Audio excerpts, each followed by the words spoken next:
بسم اللہ الرحمن الرحیم۔ السلام علیکم دوستو، دنیا بھر کی خبروں میں آج آپ سنیں گے، لیکن اس سے پہلے اگر ہو سکے تو سبسکرائب اور لائک ضرور کر لیں، شکریہ۔ پاکستان کے نئے نقشے کی شدت کو سمجھنا ہوگا ورنہ بھارت بھاری نقصان اٹھائے گا، بھارتی جنرل۔ چائنا کی مقبوضہ وادی کی صورتحال پر تشویش، کشیدگی بڑھنے کا خدشہ۔ چائنا امریکہ اپنے ہائی ٹیک اجارہ داری برقرار رکھنا چاہتا ہے۔ چائنا انتخابات میں مداخلت کرنے والے کی گرفتاری پر $10 ملین کا انعام ہونا چاہیے، وزیر خارجہ پومپیو۔ اقوام متحدہ بھارت کے خلاف ہر سال 5 اگست کو مظاہرہ کیلنڈرائز کرے۔ OKC کورونا کے بغیر علامات والے مریضوں کے بارے میں ایک اور انکشاف۔ امریکہ میں ایک ہفتے میں بے روزگاری الاؤنس کے لیے مزید 12 لاکھ درخواستیں۔ برطانیہ میں 10 لاکھ افراد کے بے روزگار ہونے کا خدشہ۔ امریکہ اور اسرائیل مشرق وسطی کے لیے خطرہ ہیں۔ ایران بیروت میں مرنے والوں کی تعداد 157 ہوگی، اقوام متحدہ عرب لیگ سے تحقیقات کا مطالبہ۔ ممبئی میں 1974 کے بعد بارشوں کا 46 سالہ ریکارڈ ٹوٹ گیا۔ ترکی میں گھریلو تشدد پر سینکڑوں خواتین کے مظاہرے۔ امریکہ کے خصوصی ایلچی برائے ایران برائن حکم مستعفی۔ شہزادہ محمد بن سلمان کے خلاف سابق جنرل کو مارنے کی درخواست دائر۔ میں نے ساری کشتیاں جلا دیں، اب پیچھے مڑ کر نہیں دیکھنا، وزیر اعظم عمران خان۔ مرچ میں چھپے صحت کے قیمتی راز۔ تو آئیے چلتے ہیں اب خبروں کی تفصیل کی جانب۔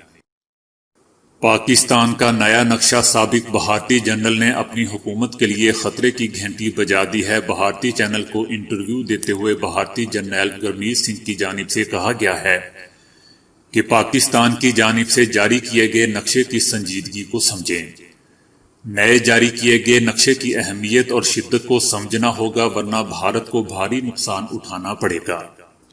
یہ نقشہ پاکستان اور چائنا کی مشترکہ منصوبہ بندی کا ایک پہلو ہے۔ ان کا کہنا تھا کہ ہمیں اس نقشے کا مذاق نہیں اڑانا چاہیے بلکہ اسے سنجیدگی سے لینا ہوگا۔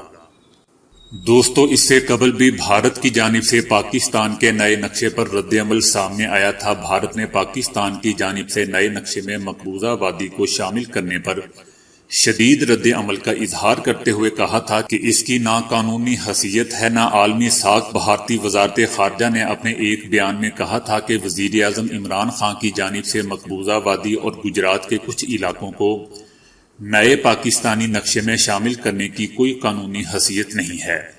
ان کے مطابق یہ ایک نام نہاد سیاسی نقشہ ہے، جبکہ دوسری طرف جنرل گرمیت سنگھ کا کہنا ہے کہ نقشے کی اہمیت اور شدت کو سمجھنا ہوگا ورنہ بھارت کو بھاری نقصان اٹھانا پڑے گا۔ چائنا کا کہنا ہے کہ چین کو بھارت کے غیر قانونی قبضہ والے مقبوضہ وادی کی موجودہ صورتحال پر شدید تشویش ہے۔ بھارت نے 5 اگست 2019 کو آئینی ترمیم کے ذریعے وادی کی حیثیت یک طرفہ طور پر تبدیل کی، جس سے خطے میں کشیدگی بڑھی۔ وادی میں صورتحال مزید پیچیدہ ہونے کا خطرہ ہے۔ 1 سال بعد بھی کوئی بنیادی بہتری نہیں آئی۔ چائنا کا کہنا تھا کہ چین یک طرفہ اقدامات کی مخالفت کرتا ہے، جس سے صورتحال پیچیدہ ہوگی۔ ہم متعلقہ فریقوں سے ضبط و تحمل اور دانش مندی کا مظاہرہ کرنے کا مطالبہ کرتے ہیں۔ چائنا نے ریاستی طاقت کا ناجائز استعمال کرتے ہوئے چینی ہائی ٹیک کمپنیوں کو دبانے اور محدود کرنے کے امریکی اقدام کی مذمت کی ہے۔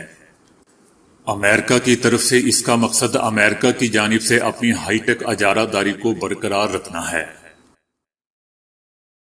امریکی وزیر خارجہ مائک پومپیو نے تجویز دی ہے کہ امریکہ میں نومبر میں ہونے والے صدارتی انتخابات میں مداخلت کرنے والے کی گرفتاری کے لیے $10 ملین کی رقم رکھی جانا چاہیے۔ دوستو، امریکی خفیہ اداروں کے مطابق سن 2016 میں روس نے انتخابات میں مداخلت کر کے صدر ٹرمپ کے لیے رائے عامہ ہموار کرنے میں کردار ادا کیا تھا۔ کہا جاتا ہے کہ اس سلسلے میں روس نے سوشل میڈیا کا استعمال کیا۔ امریکی خفیہ اداروں کا کہنا ہے کہ آئندہ انتخابات میں بھی بیرونی مداخلت کے خطرات موجود ہیں۔ بین الاقوامی تنظیم آرگنائزیشن آف کشمیر کولیشن نے یو این کو بھارت کے خلاف ہر سال مظاہرہ کرنے کے لیے درخواست دے دی ہے تاکہ جس طرح دیگر انسانی حقوق اور مزدوروں کے حق میں سرکاری سطح پر دن منائے جاتے ہیں، اسی طرز پر مقبوضہ وادی کے حق اور بھارت کے ظالمانہ رویے کے خلاف 5 اگست کا دن مقرر کیا جائے۔ تنظیم کا مزید کہنا تھا کہ بھارت کو یاد رکھنا چاہیے کہ دنیا کی طاقتور قومیں تکبر میں فیصلے کر کے تباہ ہو گئیں۔ مقبوضہ وادی جس دور سے گزر رہا ہے اس کی منزل آزادی ہے۔ 5 اگست کو نریندر مودی بہت بڑی غلطی کر بیٹھا ہے۔ تنظیم کا کہنا تھا کہ نریندر مودی سمجھ رہا تھا کہ مقبوضہ وادی کے حوالے سے اس کے اقدام پر وہاں کے لوگ خاموشی سے بیٹھے رہیں گے۔ نریندر مودی نے خیال کیا کہ پہلے سے 8 لاکھ اہلکاروں میں اضافہ کر کے مزید اہلکار پہنچا دینے سے، لوگوں کو اغوا کر کے اور آبادی کا تناسب تبدیل کرنے سے وہاں خوف پھیل جائے گا اور بالآخر وہاں کے لوگ پسپا ہو جائیں گے، لیکن ایسا کچھ نہیں ہوا۔ جنوبی کوریا کے سائنسدانوں نے کورونا کے بارے میں اس خیال کو درست ثابت کر دیا ہے جس کے بارے میں متعدد طبی ماہرین نے اپنا خیال ظاہر کیا تھا، یعنی کورونا کے ایسے مریض جن میں علامات ظاہر نہیں ہوتی اس کورونا کو اتنا زیادہ آگے پھیلا سکتے ہیں جتنا علامات والے مریض۔ دوستو، کورونا کی تمام تر خصوصیات میں سب سے حیران کن خاصیت یہی ہے کہ بظاہر صحت مند افراد بھی اسے آگے تک پھیلا دیتے ہیں، اور اسی وجہ سے اس کی روک تھام بہت مشکل، جبکہ ایسے افراد کی شناخت اور الگ تھلگ کرنا بہت بڑا چیلنج ہے۔ جنوبی کوریا میں ہونے والی اس تحقیق میں زیادہ ٹھوس ثبوت پیش کیے گئے ہیں کہ بغیر علامات والے مریضوں کی ناک، حلق اور پھیپھڑوں میں اتنا ہی وائرل لوڈ ہوتا ہے جتنا علامات والے مریضوں میں، اور دونوں میں اس کا دورانیہ بھی لگ بھگ ایک جتنا ہی ہوتا ہے۔ تحقیق میں تخمینہ لگایا گیا ہے کہ 30% متاثرہ افراد میں کبھی بھی علامات پیدا نہیں ہوتی۔ امریکہ میں جاری کورونا بحران کے دوران پچھلے ہفتے مزید 12 لاکھ شہریوں نے بے روزگاری الاؤنس کے لیے درخواستیں دی ہیں۔ یہ مسلسل 20واں ہفتہ ہے کہ 10 لاکھ سے زائد امریکی شہریوں کو حکومتی امداد حاصل کرنے کی راہ اپنانا پڑی۔ اب جبکہ امریکہ کی کئی ریاستوں میں کورونا کے مریض میں اضافہ ہو رہا ہے، صدر ٹرمپ کی انتظامیہ اور کانگریس میں ڈیموکریٹک پارٹی کے رہنما ایک نئے ریلیف پیکج پر مذاکرات کر رہے ہیں۔ ابھی تک اس بات پر اتفاق رائے نہیں ہو سکا کہ نئے پیکج کے تحت بے روزگار افراد کو کب تک اور کتنی وفاقی امداد فراہم کی جائے گی۔ بینک آف انگلینڈ نے خدشہ ظاہر کیا ہے کہ چند ماہ میں 10 لاکھ افراد بے روزگار ہو سکتے ہیں، یعنی بے روزگاری میں 3.9% سے 7.4% تک اضافے کا امکان ہے۔ انگلینڈ کا جی ڈی پی اس سال 9.5% نیچے جانے کا امکان ہے۔ برطانیہ کو پچھلے کئی دہائیوں سے اتنی بے روزگاری اور معیشت سکڑنے کا سامنا نہیں کرنا پڑا جتنا حال میں ہوا ہے۔ برطانوی معیشت میں 300 سال میں یہ سب سے بڑی کساد بازاری یعنی ریسیشن ہے۔ اس برس جی ڈی پی پچھلے برس کے مقابلے میں 20% کم رہے گی۔ ایران نے جاپانی شہر ہیروشیما پر امریکی ظلم کے 75 سال مکمل ہونے پر بیان میں کہا ہے کہ امریکہ اور اسرائیل مشرق وسطی کے خطے کے لیے جوہری خطرہ ہیں۔ ایران کا کہنا تھا کہ 75 سال پہلے امریکہ معصوم لوگوں پر ظلم کرنے والا پہلا اور واحد ملک بنا، جبکہ اس سے پہلے ترک صدر طیب اردوان نے 75 سال مکمل ہونے پر اپنے پیغام میں کہا تھا کہ دنیا کو اب اس کے استعمال کی دوبارہ غلطی نہیں کرنی چاہیے۔ جو تباہی جاپان کے عوام نے دیکھی ہے، اس غلطی کو دہرانے سے روکنے کی ضرورت ہے۔ لبنان کے دارالحکومت بیروت میں ہونے والے واقعے میں مرنے والوں کی تعداد 157 ہو گئی ہے۔ حکومت نے سن 2014 سے اب تک بندرگاہ میں سامان ذخیرہ کرنے اور سیکیورٹی کی ذمہ داری ادا کرنے والے اہلکاروں کو تحقیقات مکمل ہونے تک گھروں میں نظر بند کر دیا ہے۔ حکومت نے ایک بیان میں کہا ہے کہ اس واقعے کی تحقیقات 5 روز میں مکمل کر لی جائے گی، جبکہ لبنان کے 4 سابق وزیر اعظموں نے اقوام متحدہ اور عرب لیگ سے اس واقعے کی تحقیقات کا مطالبہ کیا ہے۔ آسٹریلیا، انڈونیشیا، یورپ، امریکہ کی طرف سے بھرپور مدد کا عزم ظاہر کیا گیا ہے۔ آسٹریلیا 1.4، برطانیہ $6.6 ملین امداد لبنان کو دے گا۔ بھارت کے شہر ممبئی میں طوفانی بارشوں نے تباہی مچا دی ہے۔ 107 کلومیٹر فی گھنٹے کی رفتار سے چلنے والی طوفانی ہواؤں نے نظام زندگی درہم برہم کر دیا ہے۔ ریاست کے مختلف علاقوں میں سیلابی پانی میں گھرے افراد کو کشتیوں کے ذریعے ریسکیو کیے جانے کا سلسلہ ابھی تک جاری ہے۔ ممبئی کے جنوبی علاقے کولاہا میں 24 گھنٹوں کے دوران 331 ملی میٹر بارش ریکارڈ کی گئی ہے، جس سے بارش کا 46 سالہ ریکارڈ ٹوٹ گیا ہے۔ اس سے قبل اگست کے مہینے میں 1974 میں اتنی بارش ریکارڈ کی گئی تھی۔ ترکی کے بہت سے شہروں میں خواتین گھریلو تشدد کے خلاف مظاہرے کر رہی ہیں۔ ان خواتین کا مطالبہ ہے کہ ملک میں تشدد کا خاتمہ ہونا چاہیے۔ بعض خواتین نے ان مظاہروں میں گھریلو تشدد کے نتیجے میں مرنے والی خواتین کی تصاویر بھی اٹھا رکھی تھی۔ ترکی میں خواتین کے حقوق کے لیے کام کرنے والے ایک گروپ وی ول سٹاپ فیمیسائیڈ کا کہنا ہے کہ پچھلے برس ترکی میں 474 خواتین گھریلو تشدد کی وجہ سے مار دی گئی تھی۔ امریکہ کے خصوصی ایلچی برائے ایران برائن ہک نے اپنے سفارتی ذمہ داریوں سے سبکدوش ہونے کا اعلان کر دیا ہے۔ انہوں نے جمعرات کے روز نیو یارک ٹائمز سے ایک انٹرویو میں اس امر کی نشاندہی کی ہے کہ وہ اپنے عہدے سے استعفیٰ دے رہے ہیں۔ برائن ہک نے انٹرویو میں کہا کہ بعض اوقات تو یہ ایک سفر ہوتا ہے اور بعض اوقات ایک منزل ہوتی ہے۔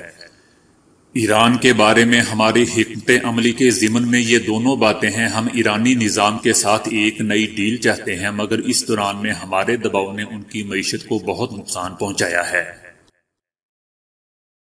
سعودی ولی عہد محمد بن سلمان کے خلاف امریکہ واشنگٹن ڈی سی کی ایک عدالت میں درخواست دائر کی گئی ہے، جس میں سابق سعودی اہلکار کے مارنے کی منصوبہ بندی کا الزام لگایا گیا ہے۔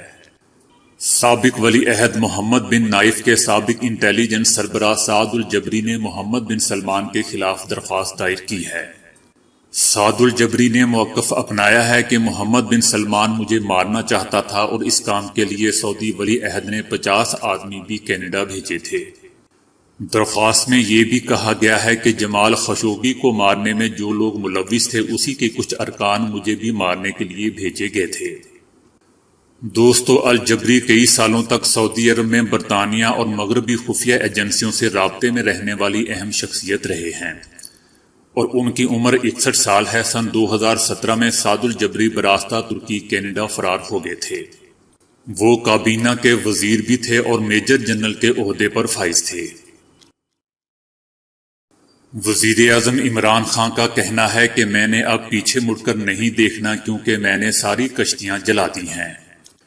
انہوں نے کہا کہ ہم نے 2 سال بہت مشکل سے گزارے ہیں۔ این آر او والے ہر جگہ اکٹھے ہو جاتے تھے۔ این آر او والے کہتے ہیں کہ این آر او 2 تو مقبوضہ وادی کے مسئلے پر ساتھ دیں گے۔ اکثر لوگ مرچوں کو ان کی تیزی اور تیکھے پن کی وجہ سے پہچانتے ہیں، لیکن کم ہی لوگ اس چھوٹی سی جڑی بوٹی میں ان گنت فوائد سے واقف ہیں۔ مثلاً مرچ کے طبی فوائد میں وزن کم کرنا، خون کو ہلکا کرنا، دوران خون کی گردش میں اضافہ کرنا، نظام ہضم کو بہتر بنانا، امراض قلب، سوجن، سر درد، جوڑوں کا درد شامل ہے۔ مرچیں عام طور پر گرم ملکوں مثلاً ہندوستان اور پاکستان میں بکثرت اگائی اور استعمال کی جاتی ہیں۔ مرچ قدرت کی طرف سے ایک شفا بخش غذا ہے جو وٹامن اور بی کمپلیکس سے بھرپور ہوتی ہیں۔ اس کے علاوہ مرچیں کیلشیم، پوٹاشیم اور غذائی فائبر حاصل کرنے کا بھی ایک بہت بڑا ذریعہ ہے۔ مرچیں کھانا ہضم کرنے اور بھوک بڑھانے میں بھی مدد دیتی ہیں۔ قدیم زمانے کے لوگ مرچوں کو باقاعدہ ادویات کے طور پر استعمال کرتے تھے۔ زکام اور گلے کی بیماریوں کے لیے نزلہ زکام میں مرچوں کا استعمال بے حد فائدہ مند ہے۔ مرچوں سے ناک کی سانس لینے والی نالیاں صاف ہو جاتی ہیں اور سانس لینے میں دشواری کا سامنا نہیں کرنا پڑتا۔ اکثر لوگ پھیپھڑوں، ناک یا سینے کی بندش یا جگڑ جانے کی صورت میں مرچوں کا باقاعدہ طور پر سبزی میں استعمال کرتے ہیں۔ جب جسم کا کوئی حصہ بیمار ہوتا ہے تو اس کا دوران خون بھی متاثر ہوتا ہے۔ مرچوں کے باقاعدہ استعمال سے منجمد خون ہلکا ہو جاتا ہے اور اس کے بہاؤ میں تیزی آ جاتی ہے۔ اس کے علاوہ مرچوں میں موجود معدنیات جیسا کہ کیلشیم اور آئرن جو انسانی سیلز اور جسم کا اہم حصہ ہوتے ہیں، وہ بلڈ پریشر کو بہتر طریقے سے کنٹرول کر سکتے ہیں۔ تحقیق سے یہ بھی ثابت ہو چکا ہے کہ مرچ کا استعمال مریض کو ہارٹ اٹیک سے بچاتا ہے، کیونکہ مرچیں خون میں کولیسٹرول کی مقدار کو کم کر دیتی ہیں۔ مرچوں کا استعمال جسم کے مدافعتی نظام کو مضبوط بناتا ہے، اور اس میں موجود وٹامن سی سنترے میں موجود وٹامن سے 6 گنا زیادہ ہوتا ہے۔ اس کے علاوہ کھانوں میں مرچوں کا استعمال سر درد میں کمی کا باعث بنتا ہے۔ وزن میں کمی کے خواہش مند لوگوں کے لیے مرچوں کی سب سے اہم اور دلچسپ بات یہ ہے کہ مرچوں میں چکنائی بالکل بھی نہیں ہوتی، اور مرچوں میں چربی اور حراروں کو جلانے کی خاص صلاحیت موجود ہوتی ہے۔ مرچوں کا استعمال نظام ہضم کی صلاحیت میں 25% تک اضافہ کر دیتا ہے۔ لندن کی آکسفورڈ پولی ٹیکنک کی تحقیق کے مطابق روزانہ 6 گرام مرچ کا استعمال جسم میں 76 سے زائد کیلوریز کو جلا دیتا ہے۔ دوستو، مرچوں کی احتیاط یہ ہے کہ مرچ کو ایک لمبے عرصے تک استعمال نہیں کرنا چاہیے۔ تو دوستو، آج کے لیے اتنا ہی۔ ویڈیو کو لائک اور شیئر کرنے کا بہت بہت شکریہ۔